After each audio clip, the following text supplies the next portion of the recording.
నమస్కారం Chandu RK news కి స్వాగతం. హెడ్లైన్ చూద్దాం.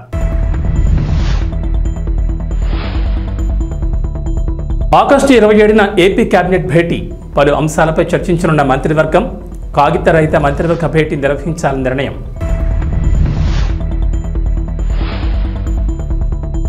ఆధార్ కార్డు లేని వారికి గుడ్ న్యూస్. ఆధార్ ప్రత్యేక క్యాంపుల నిర్వహణ ఆగస్టు 20 నుంచి 24 వరకు ప్రత్యేక క్యాంపులు.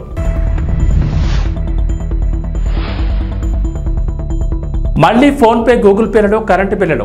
డిస్కమ్లు బీపీపీఎల్లో చేరిపోవడంతో అవకాశం. ప్రతి పేమెంట్పై డిస్కమ్లపై ₹2 భారం.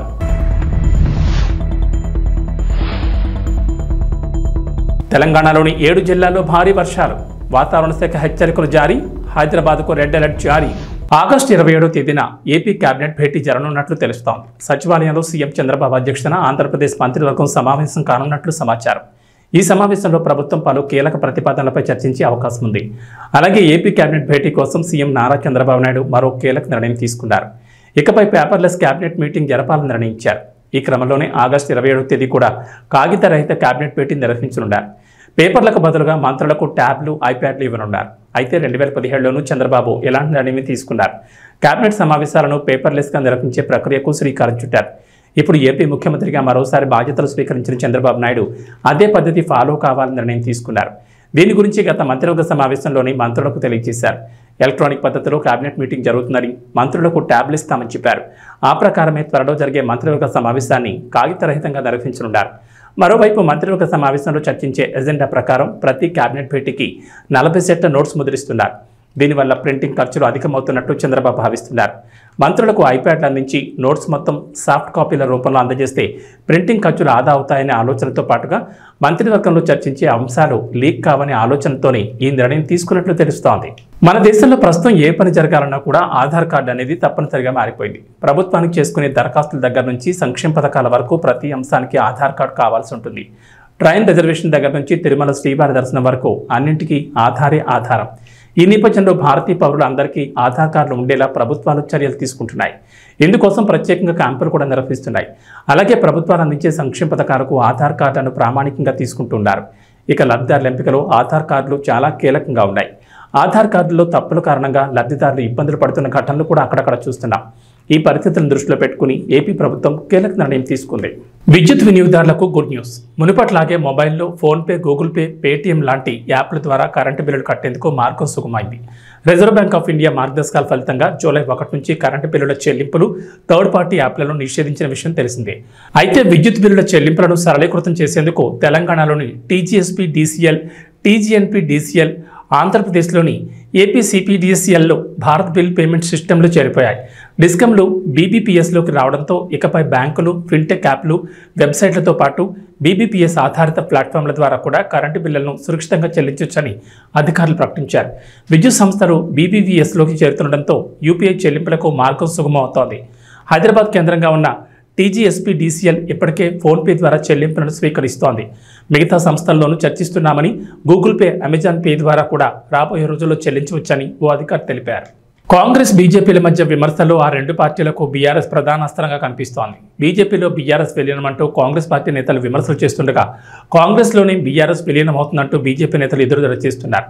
తెలంగాణ అసెంబ్లీ ఎన్నికల కంటే ముందు నుంచే బీఆర్ఎస్ బీజేపీలో విలీనమవుతుందని మొదట కాంగ్రెస్ నేతలు ఆరోపించగా, తెలంగాణ ఎన్నికల్లో కాంగ్రెస్ ఎన్నికల్లో గెలిచి అధికారంలోకి వచ్చిన తర్వాత కాంగ్రెస్లో బీఆర్ఎస్ విలీనమంటూ రెండు పార్టీల నేతలు ప్రచారం చేస్తున్నారు. ఈ క్రమంలోనే తాజాగా కేంద్ర మంత్రి బండి సంజయ్ సంచలన వ్యాఖ్యలు చేశారు. త్వరలోనే కాంగ్రెస్ పార్టీలో బీఆర్ఎస్ విలీనమవుతుందని బీజేపీ సీనియర్ నేత కేంద్ర మంత్రి బండి సంజయ్ వ్యాఖ్యానించారు. కాంగ్రెస్ పార్టీలో కేసీఆర్కు ఏఐసీసీకి పంపిస్తారని, తెలంగాణ పీసీసీ అధ్యక్షుడిగా కేటీఆర్ నియమిస్తారని, ఇక కల్వకుంట్ల కవితకు రాజ్యసభ సీటు ఖాయం చేస్తారని బండి సంజయ్ తెలిపారు. తాజాగా మీడియాతో మాట్లాడిన బండి సంజయ్ కాంగ్రెస్ పార్టీ, బీఆర్ఎస్ పార్టీలపై విమర్శలు గుప్పించారు. పొత్తు పెట్టుకుని పదవులు పంచుకున్న చరిత్ర కాంగ్రెస్ పార్టీది, బీఆర్ఎస్లదని పేర్కొన్నారు. ఇక ఢిల్లీ లిక్కర్ పాలసీ కేసులో అరెస్ట్ అయి ఢిల్లీలోని తిహార్ జైల్లో కస్టడీలో ఉన్న కల్వకుంట్ల కవిత బెయిల్కు బీజేపీకి ఏం సంబంధం ఉందని బండి సంజయ్ ప్రశ్నించారు. సెలవులు రావడంతో ఉభయ తెలుగు రాష్ట్రాల్లో ప్రయాణాలు పెరిగాయి. హైదరాబాద్లో ఉద్యోగం చేస్తున్న వారు 5 రోజుల సెలవులు రావడంతో సొంత ఊళ్ళకు బయలుదేరుతున్నారు. అయితే బస్సుల్లో ఛార్జీల మొత్త, రైళ్లలో టికెట్ల రద్దీతో ఇబ్బందులు పడుతున్నారు. ఈ నేపథ్యంలోనే దక్షిణ మధ్య రైల్వే ప్రయాణికులకు గుడ్ న్యూస్ చెప్పింది. వీకెండ్లో ప్రయాణికుల రద్దీని దృష్టిలో పెట్టుకుని ప్రత్యేక రైలు నడుపుతోంది. ఈ విషయాన్ని సౌత్ సెంట్రల్ రైల్వే ఓ ప్రకటనలో తెలిపింది. సికింద్రాబాద్, నర్సాపూర్, కాకినాడ, సికింద్రాబాద్, కాచిగూడ, తిరుపతి రూట్లలో ఈ రైలు నడుస్తాయని దక్షిణ మధ్య రైల్వే వెల్లడించింది. స్వయంభూ శ్రీ కాణిపాక వరసిద్ధి వినాయక స్వామిని ఆంధ్రప్రదేశ్ శాసనసభ స్పీకర్ అయ్యన్న పాత్రుడు దర్శించుకున్నారు. శుక్రవారం సాయంత్రం శ్రీ వినాయక స్వామివారి దర్శనార్థం ఆంధ్రప్రదేశ్ శాసనసభ స్పీకర్ కుటుంబ సమేతంగా విచ్చేగా పోతలపట్టు ఎమ్మెల్యే డాక్టర్ కలికిరి మురళీమోహన్, కాణిపాక ఆలయ ఈవో కె వాణి స్వాగతం పలికారు. శాసనసభ స్పీకర్ని మేళతాళాలతో పూజా సామగ్రిని తీసుకెళ్లి వినాయక స్వామివారికి ప్రత్యేక పూజలు నిర్వహించి దర్శించుకున్నారు. అనంతరం ఆశీర్వాద మండపంలో శాసనసభ స్పీకర్కు పోతలపట్టు ఎమ్మెల్యే, ఆలయ ఈవో, వేద పండితులచే శ్రీ వినాయక స్వామివారి చిత్రపటాన్ని, శేష వస్త్రాలు, ఆశీర్వాదం అందించి శ్రీ వినాయక స్వామివారి తీర్థప్రసాదాలు అందించారు. ఈ కార్యక్రమంలో DRO Pollaiah, RDO Chinnaiah, DSP Sudhakar Reddy, tahsildar Mahesh, ఆలయ AUO Vidyasagar Reddy, superintendent Kodandapani, inspector Ravi తదితరులు పాల్గొన్నారు. స్పీకర్గా ప్రమాణ స్వీకారం చేసిన తర్వాత మొట్టమొదటిసారిగా తిరుపతి వెంకన్న స్వామి దర్శనం కోసం రావడం జరిగింది. తర్వాత అమ్మవారి పద్మావతి అమ్మవారిని కూడా దర్శనం చేసుకుని మరి మన ఇక్కడ టెంపుల్కి రావాలని చెప్పి ఆలోచించి రోజు వచ్చాం. నాకు ఈ టెంపుల్ చాలాసార్లు వచ్చాను ఇంతకుముందు. స్పీకర్గా మొట్టమొదటి మళ్ళీ ఫస్ట్ టైం రావడం జరిగింది. స్వామి ఆశీర్వాదం తీసుకున్నాను. స్వామివారిని నేను కోరింది ఏంటంటే, గత 5 సంవత్సరాల్లో కొంతమంది దోపిడీదారులు అన్నమండి ఏమనుకోండి, రాష్ట్రాన్ని సర్వనాశనం జరిగిన సంగతి మనకు తెలుసు. విచ్చలవిడి దోపిడీ జరిగింది. రాష్ట్రం అన్ని రంగాల్లో కూడా నష్టపోయిన సంగతి మనం అందరూ చూసాం. మొన్న ఎలక్షన్లో ప్రజలు మంచి తీర్పు ఇచ్చారు. రాష్ట్ర భవిష్యత్తును దృష్టిలో పెట్టుకుని ఓటింగ్ జరిగింది. మళ్ళీ ఒక కష్టపడి పనిచేసే నాయకుడికి అవకాశం ఇచ్చారు. అందుకే నేనేమన్నానంటే, ఇవాళ భగవంతుని 3 టెంపుల్స్ కలిసినప్పుడు ఈ రాష్ట్ర భవిష్యత్తుని దృష్టిలో పెట్టుకుని ఆ రోజు వెంకటేశ్వర స్వామిని కానీ, పద్మావతి అమ్మవారిని కానీ, ఇలాగా మన వినాయక స్వామిని కానీ ఈ రాష్ట్రానికి ఆశీర్వాదం ఇవ్వండి. నష్టపోయిన ఈ రాష్ట్రానికి ఒక భవిష్యత్తుని కల్పించమని, ఒక మాటను నమ్మి రాష్ట్ర భవిష్యత్తు కోసం ఓటేసిన ప్రజలకి ఒక భరోసా కల్పించమని చెప్పి భగవంతుని నేను కోరుకోవడం జరిగింది. ఇంకేంటంటే మనం చూసాం, నిన్నే ఆగస్టు 15 జరిగింది. మనంతా కూడా పండగ చేసుకున్నాం స్వతంత్ర దినోత్సవాన్ని. 78 సంవత్సరాలు అయిపోయింది స్వతంత్రం వచ్చి. ఆ రోజు దేశ స్వతంత్రం కోసం ఎంతో మంది మహానుభావులు ప్రాణత్యాగం చేశారు. త్యాగం వేరు, ప్రాణత్యాగం వేరు. ప్రాణత్యాగం చేశారు. అంటే నేనేమంటానంటే, ఇప్పటికీ కొంతమంది మాట్లాడుతుంటారు, ఏం చేశారు, ఏం జరిగింది, 78 సంవత్సరాలు అయింది, ఏం జరిగిందంటే, జరిగింది, జరగకపోవడం లేదు. ఆ రోజు పెద్దలు యోచించి ఇచ్చారని మనకి స్వతంత్రాన్ని, మనకు మాట ఇచ్చారు, నేను ప్రాణత్యాగం చేసేది సరే మీకు స్వతంత్రాన్ని ఇస్తానని. ఆ మాట నిలబెట్టుకున్నారు. వాళ్ళు ప్రాణాలు కూడా ఇచ్చారు. వాళ్ళు ప్రాణత్యాగం వల్ల స్వాతంత్రం వచ్చి 78 సంవత్సరాలు అయింది. చాలా రంగాలు ఇంప్రూవ్ అయ్యాం, కాదనట్లేదు. అయితే నేనేమంటానంటే, ఆ పెద్దలందరూ కూడా ప్రాణత్యాగం చేసి స్వాతంత్రాన్ని మాకు ఇచ్చారు. ఇచ్చి వాళ్ళు వెళ్ళిపోయారు. ఇప్పుడు మన బాధ్యత ఏంటి? వాళ్ళ త్యాగాన్ని మట్టిపాలు చేయడమా, వాళ్ళ త్యాగాన్ని నాశనం చేయడమా? వాళ్ళు మనకు ఇచ్చినటువంటి బహుమతిని ఇంకా మెరుగుపరిచి ఈ రాష్ట్ర భవిష్యత్తుని ముందుకు తీసుకెళ్లి అన్ని రంగాల్లోనూ కూడా అభివృద్ధి చేసి మన ప్రాంతాన్ని అభివృద్ధి కృషి చేయాలన్నది నా భావన. ప్రజల ప్రాణాలను కాపాడే వైద్యులకు పటిష్టమైన భద్రతను కేంద్ర రాష్ట్ర ప్రభుత్వాలు కల్పించాలని, కలకత్తాలో జరిగిన అమానవీయ ఘటన తిరిగి పునరావృతం కాకుండా కఠినమైన చర్యలు తీసుకునేలా నిబంధనలు రూపొందించి చట్టం తీసుకురావాలని శుక్రవారం తిరుపతి రుయా హాస్పిటల్ వద్ద ఎస్వి వైద్య కళాశాల స్విమ్స్ వైద్యులు ఐఎంఈ ఆధ్వర్యంలో పెద్ద ఎత్తున నిరసన కార్యక్రమం నిర్వహించారు. ఈ సందర్భంగా వైద్యులు మాట్లాడుతూ, దేశంలో ఎక్కడా ఓ మూల మహిళలపై అత్యాచారాలు, ఘోరమైన సంఘటనలు జరుగుతూనే ఉన్నాయని, వీటికి ప్రభుత్వాలు కఠినమైన నిర్ణయాలు అమలు చేస్తేనే పరిష్కారం అవుతాయని అన్నారు. ప్రజల ప్రాణాలు కాపాడడానికి 24 గంటల పాటు శ్రమించే వైద్యులకు, ముఖ్యంగా మహిళా వైద్యులకు రక్షణ కరువైందన్నారు. దేశంలో ఏదో ఒక సంఘటన జరిగినప్పుడు మాత్రమే ప్రభుత్వాలు కంటితుడుపుచరిగా వ్యవహరించి కఠిన చర్యలు తీసుకుంటామనే హామీలు ఇవ్వడం కాకుండా వైద్యుల రక్షణకు ప్రత్యేక చట్టాన్ని తీసుకురావాలని డిమాండ్ చేశారు. కోల్కతాలో మాలాంటి ఒక పీజీ, ఒక పోస్ట్ గ్రాడ్యుయేట్ పైన జరిగిన ఘోరమైన దుర్ఘటనని ఖండిస్తూ మొత్తం ఆంధ్రప్రదేశ్ ఇంకా ఎలాగ మన టోటల్ ఇండియా మెడికల్ కాలేజెస్ అన్నీ ప్రొటెస్ట్కి దిగాయి. వాళ్ళకి సపోర్ట్గా మన ఆంధ్రప్రదేశ్ మెడికల్ కాలేజెస్ అన్నీ కూడా వాళ్ళకి మద్దతు ఇస్తూ మేము ఇక్కడ ప్రొటెస్ట్ చేయడం స్టార్ట్ చేశాము. ఈ దుర్ఘటన అనేది ఒక డాక్టర్ పైన జరిగింది, ఒక హాస్పిటల్లో డాక్టర్ పైన జరిగిన దుర్ఘటన లాగా ఒక్కటే కాకుండా దీన్ని ఒక మహిళ పైన జరిగిన అఘాయిత్యం లాగా, ఈవెన్ ఒక హ్యుమానిటీ పైన అటాక్ లాగా కన్సిడర్ చేయాలి అని అనుకుంటున్నాం. ఎందుకంటే దీనిపైన ఎక్కడ కానీ మీడియా అవుట్రేజ్ బయట పబ్లిక్కి ఇంకా అవేర్నెస్ రాలేదు. ఏదో హాస్పిటల్లో జరిగిన దుర్ఘటన లాగే పరిగణిస్తున్నారు. కానీ ఒక ఆడపిల్ల పైన ఒక వర్క్ ప్లేస్లో, ఇప్పుడు ఇంటి నుంచి బయటికి ఒక వర్క్ ప్లేస్కి రీచ్ అయ్యేంత వరకు రోడ్డులో ఎంత అన్సేఫ్గా ఆల్రెడీ ఉమెన్ ఫీల్ అవుతున్నారు. మళ్ళీ వర్క్ ప్లేస్కి రీచ్ అవ్వగానే ఇక్కడ ఒక సెక్యూర్ ఎన్వైర్న్మెంట్ ఎక్స్పెక్ట్ చేస్తారు ఎవరు కానీ. రోడ్డు పైన ఇలాగ జరుగుతుంది ప్రమాదాలని అనుకుంటారు. కానీ మనం సెక్యూర్గా ఫీల్ అయ్యే ఒక వర్క్ ప్లేస్లోనే ఇలాంటి దుర్ఘటన జరిగింది అంటే సేఫ్టీ కన్సర్న్స్ అనేది ఇష్యూస్ గురించి మనం ఆలోచించాల్సి ఉంది. ఇలాగ ఎందుకు జరుగుతున్నాయి అంటే కనీస వసతులు లేనందువల్ల, హాస్పిటల్లో సెక్యూరిటీ లేనందువల్ల ఇలాంటి ఇష్యూస్ రైజ్ అవుతున్నాయి. ఇదొకటి విషయం ఎందుకు జరుగుతున్నాయి వర్క్ ప్లేస్ ఎన్వైర్న్మెంట్లో అని.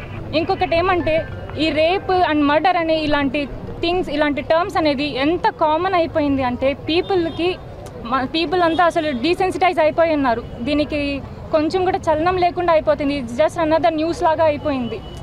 రోజు న్యూస్లో చదువుతున్నాం, ఒక చోట రేప్ జరిగింది, ఒక మర్డర్ జరిగింది అంటే అదొక కామన్ విషయం అయిపోయింది. నిర్భయ ఇన్సిడెంట్ జరిగితే అప్పుడు అలాంటప్పుడు ఎంత అవుట్రేజ్ ఉన్నింది, మొత్తం పీపుల్ ఎలా రెస్పాండ్ అయి ఉన్నారు సొసైటీగా.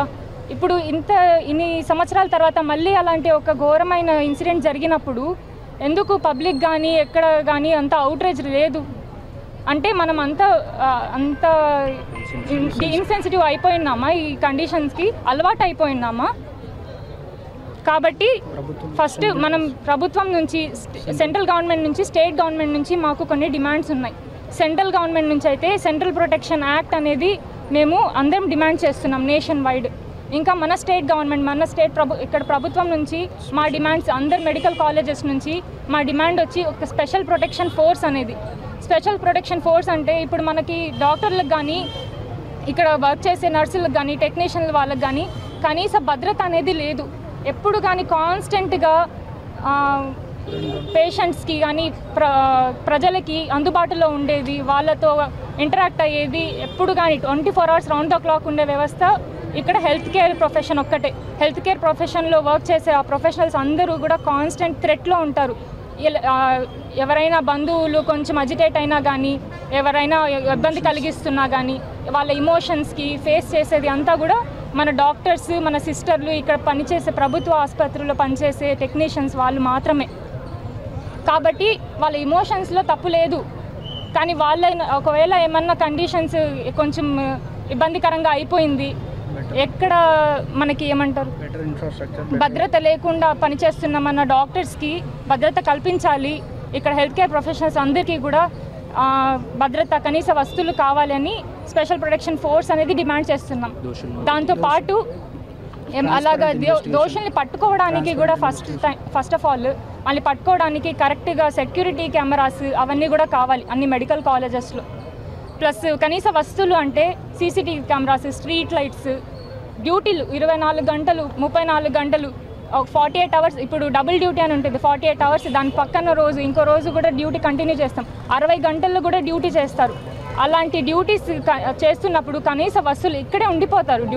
డ్యూటీ అంటే రెసిడెంట్స్ అంటే డాక్టర్స్ కానీ, ఈజీస్, ఇంటర్న్స్ అందరూ హాస్పిటల్లోనే ఉంటారు. వాళ్ళకి కనీస వసతులు లేకుండా కనీసం వాష్రూమ్స్కి, బాత్రూమ్స్ కూడా ఉండవు. ఇదంతా హైజీనిక్ కన్సర్న్స్, వాళ్ళ హెల్త్ ఇష్యూ కూడా ఉంటుంది ఇలా కన్సిడర్ చేస్తే. కాబట్టి ఈ కనీస వస్తువులు మన స్టేట్ గవర్నమెంట్ నుంచి మేము ఎక్స్పెక్ట్ చేస్తున్నాం. ఓకే.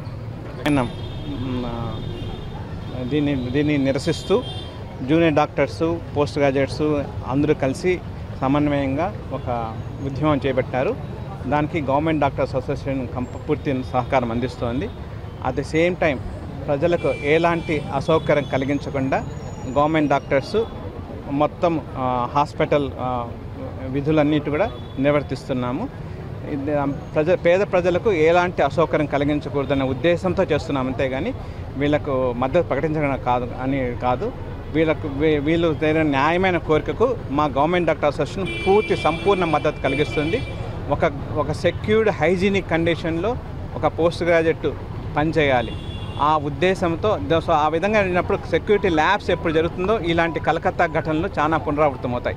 ఇలాంటి పునరావృతం కాకూడదని చెప్పేసి గవర్నమెంట్ డాక్టర్ అసోసియేషన్ తరఫున గవర్నమెంట్ కూడా మేము రిక్వెస్ట్ చేస్తున్నాము. సో సరైన సెక్యూరిటీ, హైజీనిక్ కండిషన్, అంటే వాళ్ళ డ్యూటీ రూమ్స్ అన్నీ కూడా హైజీనిక్గా ఉండేట్టుగా, బాత్రూమ్స్ అవన్నీ కూడా బాగా హైజీనిక్గా ఉండేటట్టుగా కల్పించాలని ప్రభుత్వానికి ఈ సభా వేదికగా మేము చేస్తున్నాము. అలాగే ఈ స్ట్రైక్ వాళ్ళ చేసే స్టూడెంట్స్కు గవర్నమెంట్ డాక్టర్ అసోసియేషన్కు సమన్వయ కమిటీ ఒకటి ఏర్పాటు చేశారు. దాంట్లో 3 డాక్టర్స్ కలిసి ఉన్నాము. సో మన వైద్య విద్యార్థులు వాళ్ళు చెప్పిన వాళ్ళ కోరికలు, వాళ్ళ డిమాండ్స్ అన్నింటిని కూడా హైయర్ అథారిటీకి తీసుకునే విధానానికి ఈ సమన్వయ కమిటీ ఉపయోగపడుతుంది. Thank you. బంగ్లాదేశ్లో హిందువులపై జరుగుతున్న దాడిని ఖండిస్తూ శాంతియుత నిరసన ర్యాలీకి రాధా మనోహర్ దాస్ స్వామి ముఖ్య అతిథిగా పాల్గొన్నారు. గత కొద్ది రోజులుగా బంగ్లాదేశ్లో హిందువులపై జరుగుతున్న మారణ హోమాన్ని ఖండిస్తూ తక్షణమే హిందువులను కాపాడాలంటూ హిందూ స్త్రీల మాన ప్రాణాలను రక్షించాలని తిరుపతి తుడా మైదానం నుంచి గాంధీ రోడ్ పంచముఖ ఆంజనేయ స్వామి ఆలయం వరకు నిర్వహించిన శాంతియుత నిరసన ర్యాలీలో రాధా మనోహర్ దాస్ స్వామి, హిందూ ఉపాధ్యాయ సమితి అధ్యక్షులు డేగల మహేష్, బచ్చు ప్రకాష్, అభయ్ హిందూ సేన సభ్యులు, ప్రజలు స్వచ్ఛందంగా పాల్గొన్నారని సనాతన ధర్మ పరిరక్షణ సమితి అధ్యక్షులు చీనేపల్లి కిరణ్ కుమార్ తెలిపారు. ప్రపంచంలోని హిందువులందరూ ఏకమవ్వాల్సిన సమయం వచ్చిందని, లేదంటే హిందువులు అనేవాళ్లు ఉండేవాళ్లని, చరిత్రలో కలిసిపోతామని రాధా మనోహర్ దాస్ స్వామి అన్నారు. బంగ్లాదేశ్ హిందువుల రక్షణకై మొదటగా కలమెత్తిన నాయకుడు పవన్ కళ్యాణ్ అని కిరణ్ కుమార్ అన్నారు. ఈ కార్యక్రమంలో రాధా మనోహర్ దాస్ స్వామి, హిందూ ఉపాధ్యాయ సమితి అధ్యక్షులు డేగల మహేష్, బచ్చు ప్రకాష్, అభయ్ హిందూ సేన సభ్యులు, ప్రజలు స్వచ్ఛందంగా పాల్గొన్నారని సనాతన ధర్మ పరిరక్షణ సమితి అధ్యక్షులు చీనేపల్లి కిరణ్ కుమార్ పాల్గొన్నారు.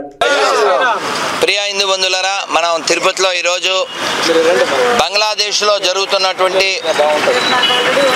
ఆటవిక, ఘోర, నికృష్ట, అమానవీయ, అక్కడ జరిగేటువంటి కసాయి మోకల దాడులకు బలవుతున్నటువంటి హిందువులకి సంఘీభావంగా ఈ ఘోరాలు ఇకపైన ఆగాలి, ఈ కసాయి మతం ప్రపంచం నుంచి తొలగబడాలి. ఎందుకంటే మన మహేష్ డేగల్ గారు పుస్తకం రాశారు, 8 కోట్ల హిందువుల నరసంహారం అని. ప్రపంచవ్యాప్తంగా మీరు నెట్లోకి వెళ్ళి చూడండి. Millions of Jews, millions of Hindus chop into pieces by this కసాయ మతం. కాబట్టి ఎవడైనా దరిద్రులు అంటే అన్ని మతాలు సమానం అనే వాళ్ళకి కొత్త పేరు దరిద్రులు. దరిద్రం అనే పదం కూడా చిన్న పదం. కాబట్టి ఎవరైనా దరిద్రులు ఉంటే, మరి తిరుపతిలో చెరువులు అవి తక్కువ ఉన్నాయి కాబట్టి చెరువులు పాడు చేయొద్దు, వినాయక చవితికి కావాలి అంటే మీరు భూమి మీద ఉండడం అవసరం లేదని చెప్పడం అన్నమాట. ఎందుకంటే అన్ని మతాలు సమానం అనేది పచ్చి అబద్ధం. ఎందుకంటే మన ఒక్కలమే చెప్తాం, సర్వే జన.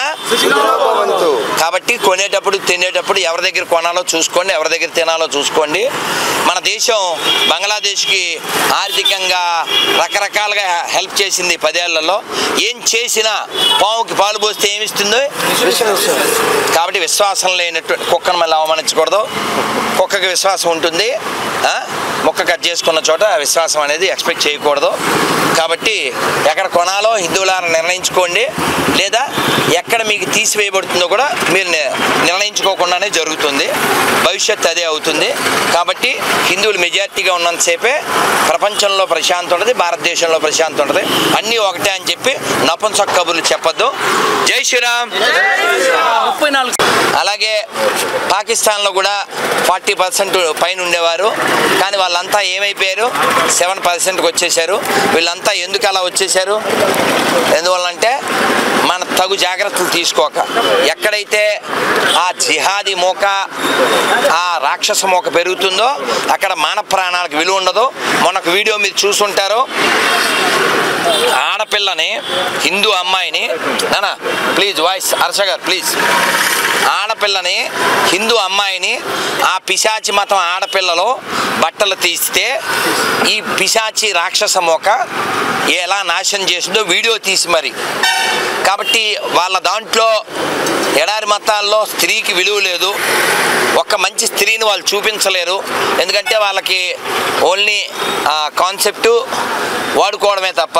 కాబట్టి అన్ని మతాలు సమానమైన దరిద్రులారా, నీచులారా, నికృష్టులారా, వాళ్ళ మతాల్లో కూడా మంచి అమ్మని చూపించండి. ఈరోజు వరలక్ష్మి వ్రతం, మనం తల్లిని చూపించగలం. మట్టిలో అమ్మని చూస్తాం, భూమాత అంటాం. నీళ్ళల్లో గంగమ్మని చూస్తాం, డబ్బులో లక్ష్మీదేవిని చూస్తాం, పుస్తకంలో సరస్వతి దేవిని చూస్తాం, అన్నంలో అన్నపూర్ణను చూస్తాం. ఇది మన సంస్కృతి. అన్ని మతాలు సమానం అంటే నేను కొత్త చెప్పులు కొనుక్కున్నాను. ఇందు మూలంగా అందరికి తెలియజేయబడుతుంది. జై శ్రీరామ్, జై శ్రీరామ్. చియాన్ విక్రమ్ తంగలాన్ టోనీ ప్రకటించిన సంగతి తెలిసిందే. శుక్రవారం జరిగిన థ్యాంక్స్ మీట్ లో విక్రమ్ స్టేజ్ మీద ఈ అనౌన్స్మెంట్ చేశాడు. తంగలాన్ అందరూ బాగా ఆదరిస్తున్నారు కాబట్టి పార్ట్ 2 కూడా ప్లాన్ చేశాం. ఇందులో చెప్పడానికి 100 స్టోరీలు ఉన్నాయి. రంజిత్ కథ రెడీ చేశాక పార్ట్ 2ని పట్టాలెక్కిస్తామని విక్రమ్ స్టేజ్ మీద అనౌన్స్ చేశాడు. కానీ అసలు తంగలాన్ మూవీ కమర్షియల్ గా లాభాన్ని తెచ్చిపెడుతుందా, బ్రేక్ ఈవెన్ అవుతుందా అన్నది చూడాలి. చియాన్ విక్రమ్ ఓ సినిమా కోసం తన పాత్ర కోసం 1000% ఎఫర్ట్స్ పెడుతూ ఉంటాడు. కానీ సక్సెస్ మాత్రం ఓ 50% కూడా రాదు. విక్రమ్ పడే కష్టానికి తగ్గ స్థాయిలో హిట్ వచ్చి చాలా కాలమే అయింది. అపరిచితుల తర్వాత విక్రమ్ స్థాయిలో ఒక్క హిట్ కూడా పడలేదు. ఎన్నో సినిమాల్లో ఎన్నెన్నో ప్రయోగాలు చేశాడు, కానీ ఏదీ వర్కౌట్ కాలేదు. మనోహరుడు, నాన్న, పొన్నియిన్ సెల్వన్ 1, 2 ఇలా ఎన్నో ప్రయోగాలు చేశాడు. కానీ విక్రమ్కు కమర్షియల్గా మరో మెట్టు ఎక్కించలేకపోయాయి. ఇక వాతావరణ విషయానికి వస్తే తెలంగాణలో వరుణుడు తన ప్రతాపం చూపిస్తున్నాడు. రాష్ట్ర రాజధాని హైదరాబాద్తో పాటు పలు జిల్లాల్లో భారీ వర్షాలు కురుస్తున్నాయి. ఈ క్రమంలోనే వాతావరణ శాఖ అలర్ట్ జారీ చేసింది. ఈరోజు రాష్ట్రంలోని 7 జిల్లాల్లో భారీ వర్షాలు కురిసే అవకాశం ఉందని వాతావరణ శాఖ అంచనా వేసింది. సంగారెడ్డి, వికారాబాద్, మహబూబ్నగర్, వనపర్తి, నాగర్ కర్నూల్, జోగులాంబ, గద్వాల, నారాయణపేట జిల్లాలో విస్తారంగా వర్షాలు కురిసే అవకాశం ఉందని తెలిపింది. భారీ వర్షాలు కురిసే ఛాన్స్ ఉన్నందున ఆయా జిల్లాలకు వాతావరణ శాఖ హెచ్చరికలు జారీ చేసింది. ఆయా జిల్లాలకు ఎల్లో అలర్ట్ జారీ చేసింది. ఈ నేపథ్యంలో ఆయా జిల్లాల ప్రజలు అప్రమత్తంగా ఉండాలని వాతావరణ శాఖ సూచించింది. ఇదిలా ఉంటే నిన్న హైదరాబాద్ సహా కరీంనగర్, మెదక్, జగిత్యాల, సిద్దిపేట, నిజామాబాద్ జిల్లాల్లో భారీ వర్షం కురిసింది. ఇక హైదరాబాద్లోని పలు ప్రాంతాల్లో ఉరుములు, మెరుపులతో పాటు ఈదురుగాలులతో కూడిన జోరువాన కురిసింది. ఈ క్రమంలో హైదరాబాద్ వాతావరణ శాఖ రెడ్ అలర్ట్ జారీ చేసింది. నగరంలోని ఆయా ప్రాంతాల్లో భారీ వర్షాలు కురిసే అవకాశాలున్నాయని హెచ్చరికలు జారీ చేసింది. ఈ క్రమంలోనే నగరవాసులు అప్రమత్తంగా ఉండాలని సూచించింది. ఏబీ బులెటిన్ విశేషం. నమస్కారం.